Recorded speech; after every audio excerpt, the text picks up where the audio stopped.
Hello everyone, আসসালামু আলাইকুম। Welcome to Proma's blog. আজকে আমি ধনেপাতা কিনেছিলাম। ধনেপাতাগুলো দেখতেও সুন্দর ছিল আর অনেক ফ্রেশ ছিল। তাই ভাবলাম যেহেতু ফ্রেশ ধনেপাতা পেয়েছি একটু বেশি করেই কিনা যাক। যেহেতু ধনেপাতা একটু বেশি করেই কিনেছি, ধনেপাতা তো বেশি দিন ফ্রিজে ভালো থাকে না, তাই ভাবলাম ধনেপাতাগুলো ফ্রোজেন করে ফেলি।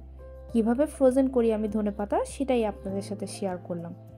প্রথমে দেখতেই পেলেন আমি ধনেপাতাগুলো ভালো করে বেছে নিয়েছি, কারণ অনেক সময় দেখা যায় ধনেপাতার ভিতরে ঘাস বা অন্যান্য পাতা দিয়ে ওরা ওজন করে দেয়।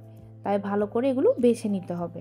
যদিও আজকে আমার অতটা কষ্ট হয়নি, আজকে ধনেপাতাগুলো একদমই ফ্রেশ ছিল, অতটা ঘাস বা অন্যান্য পাতা ছিল না। তো ভালো করে বেছে নেওয়ার পরে আমি এগুলো এখন সুন্দর করে বারিক বারিক করে কুচি করে নিব। দেখতে পেলেন কত সুন্দর করে চিকন চিকন করে কুচি করে নিয়েছি। এভাবে বাকি সবগুলো ধনেপাতা কুচি করে নিব।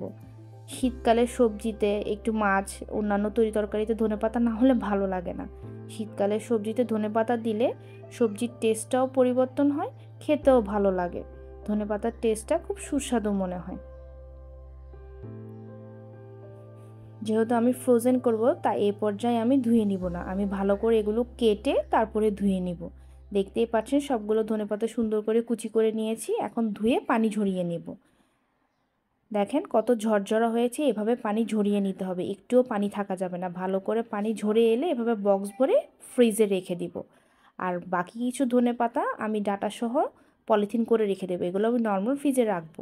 যেহেতু ডাঁটাসহ রাখছি, এগুলো এভাবে ভালো থাকবে। আজ এই পর্যন্তই, আল্লাহ হাফেজ।